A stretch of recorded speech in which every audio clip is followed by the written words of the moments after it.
एक गांव में एक रहस्यमयी ट्यूबवेल था। उस ट्यूबवेल के अंदर बहुत से गांव वाले डूब चुके थे। हालांकि उसकी गहराई सिर्फ 4 फीट ही थी, लेकिन जो भी व्यक्ति उसमें उतरता वह अंदर खींचा चला जाता है। राधा का पति शामू भी उस ट्यूबवेल का शिकार बन चुका था। फिर एक दिन, सरपंच जी कुछ कीजिए ना, मैंने रात को अपनी आंखों से देखा था कि एक चुड़ैल इस ट्यूबवेल के अंदर नहा रही थी। मैंने जैसे ही उसके ऊपर डंडे से वार करना चाहा तो वो इस ट्यूबवेल के अंदर चली गई। उन सब गांव वालों के गायब होने की वजह चुड़ैल ही है। बात तो तुम ठीक कहती हो राधा। मेरी आंखों के सामने इस ट्यूबवेल ने 4 लोगों को अपना शिकार बनाया है, लेकिन इसकी गहराई तो सिर्फ 4 फीट ही है। आखिर वह लोग इसमें डूबने के बाद कहां जा रहे हैं? उनकी लाशें क्यों नहीं मिल रही? सरपंच जी, क्यों ना हम इस ट्यूबवेल का सारा पानी निकाल दें, जिससे हमें पता चल जाएगा कि आखिर माजरा क्या है। बात तो तुम ठीक कहते हो। अभी दिन का वक्त है, कोई खतरे की बात भी नहीं होगी।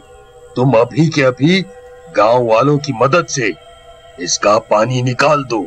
फिर कुछ गांव वाले मिलकर ट्यूबवेल का सारा पानी बाल्टी से बाहर निकालने लगते हैं और कुछ ही देर में ट्यूबवेल का सारा पानी निकल जाता है। लेकिन ये क्या, वहां तो कुछ भी नहीं होता। ट्यूबवेल बिल्कुल खाली होता है। अरे सरपंच जी, ये तो सारी मेहनत बर्बाद हो गई। यहाँ तो कुछ भी नहीं है। मुझे तो लगा था यहाँ जरूर कुछ ना कुछ होगा। अब तो हम कुछ भी नहीं कर सकते। चलो भाइयों, अपने अपने घर चलो। रुकिए सरपंच जी, आपके सामने इस ट्यूबवेल ने 4 लोगों को अपना शिकार बनाया था। आपने तो अपनी आंखों से देखा था ना। राधा चिल्लाती रही, लेकिन सब गांव वाले वहां से चले जाते हैं। जी, मैं आपको वापस लेकर ही रहूंगी, चाहे मुझे कुछ भी क्यों ना करना पड़े। फिर रात होने पर राधा उस ट्यूबवेल के पास जाती है और उसका पानी चालू कर देती है। कुछ ही देर में ट्यूबवेल में पानी भर जाता है। फिर वह एक पेड़ के पीछे जाकर छुप जाती है और इंतजार करने लगती है।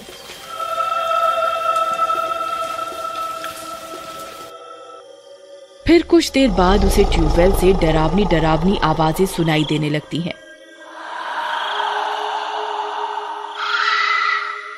हे भगवान, ये कैसी आवाजें हैं? ये आवाजें तो उसी ट्यूबवेल से आ रही हैं। कहीं मैंने इसमें पानी भरकर कोई गलती तो नहीं कर दी? तभी थोड़ी देर बाद एक औरत उस ट्यूबवेल से निकलती है। उसकी पीठ होने की वजह से राधा उसका चेहरा नहीं देख पाती। पीछे से वह औरत बिल्कुल चुड़ैल की तरह लग रही होती है। उसके बाल बिखरे हुए होते हैं। दया रे दया, ये तो वही चुड़ैल है जिसे मैंने उस दिन देखा था। यही है जो गांव के लोगों को इस ट्यूबवेल के अंदर खींच लेती है। अब मैं क्या करूं? मुझे अभी इसके बारे में गांव वालों को बताना होगा। फिर वह भागती हुई सरपंच के पास जाती है और उसे पूरी बात बताती है। फिर सरपंच कुछ गांव वालों को अपने साथ लेकर वहां पहुंच जाता है। वह चुड़ैल अभी भी वहीं उस ट्यूबवेल में बैठी हुई होती है। सब गांव वालों की आंखें उसे देखकर फटी की फटी रह जाती हैं। हे भगवान, ये तो कोई चुड़ैल लग रही है सरपंच जी। हम इंसान इसका मुकाबला कैसे करेंगे? भाई, हमें कुछ ना कुछ तो करना ही होगा। एक काम करो, एक रस्सी लाओ और इसके ऊपर डाल दो। फिर एक गांव वाला कुछ रस्सियों का इंतजाम करता है। तभी उस चुड़ैल को गांव वालों की आहट सुनाई दे जाती है। वो अपनी गर्दन को पीछे घुमाती है। उसकी शक्ल बहुत डरावनी होती है। सब गांव वाले उसे देखकर थर-थर कांपने लगते हैं। अरे मर गए रे, ये तो बहुत खूंखार लग रही है सरपंच जी। ये तो हमें जिंदा ही चबा जाएगी। अब क्या करें?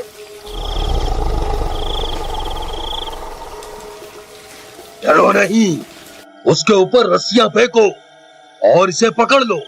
फिर गांव वाले उसके ऊपर रस्सियां फेंकते हैं और उसकी गर्दन को फंसा लेते हैं। चुड़ैल तड़पने लगती है और छटपटाती हुई पानी के अंदर जाने लगती है। छोड़ना नहीं भाइयों, इसे हाथ से जाने नहीं देना है। पकड़े रहो। फिर वो चुड़ैल पानी के अंदर घुस जाती है।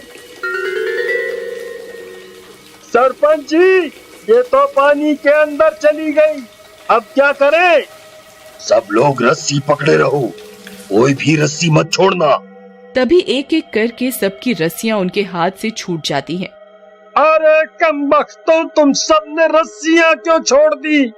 जल्दी आओ, मेरी मदद करो, मैं अकेला इस रस्सी को नहीं पकड़ सकता। फिर सभी गांव वाले कालू के पीछे रस्सी पकड़ पकड़ कर खड़े हो जाते हैं। दम लगा के हाइसा, दम लगा के हाइसा। तभी ट्यूबवेल के अंदर से किसी के गुर्राने की आवाज आती है और रस्सी ट्यूबवेल के अंदर खींची चली जाती है। अरे मर गए रे, मुझे तो पहले ही पता था, ये बूढ़ा सरपंच सबको एक न एक दिन मरवा कर ही छोड़ेगा।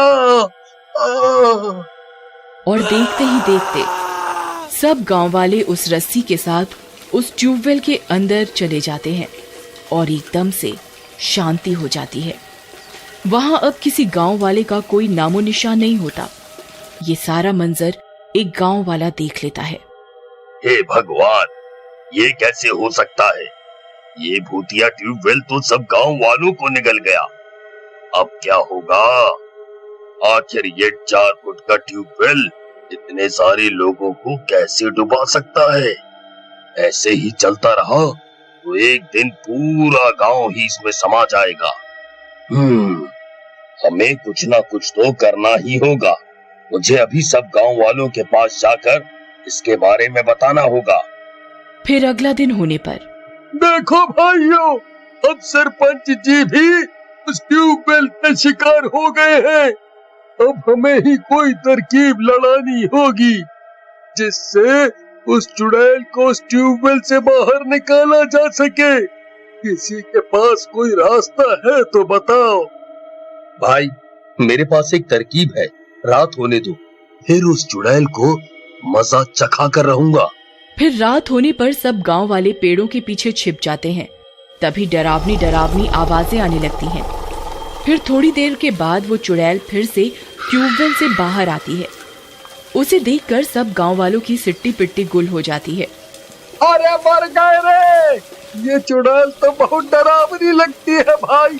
चलो यहाँ से भाग चले, नहीं तो ये हम में से किसी को जिंदा नहीं छोड़ने वाली भाइयों।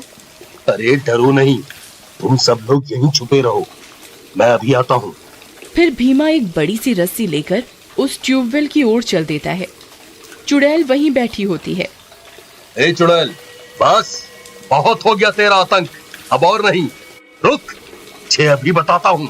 फिर भीमा रस्सी को चुड़ैल की तरफ फेंकता है और रस्सी चुड़ैल की गर्दन में अटक जाती है।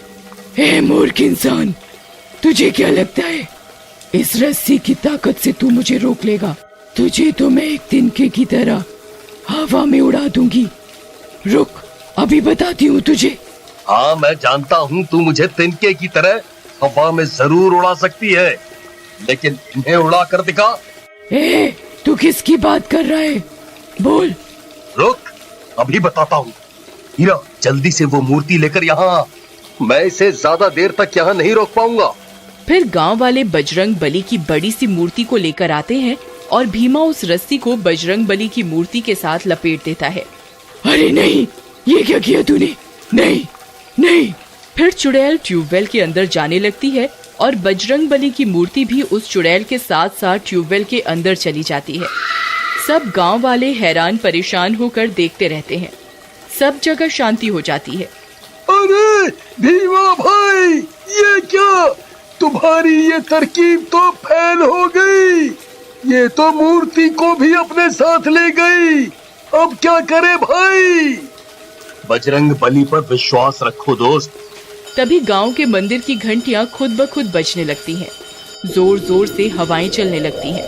भीमा भाई, मंदिर की घंटियां खुद ही बजने लगी है। लगता है भगवान ने हमारी सुन ली।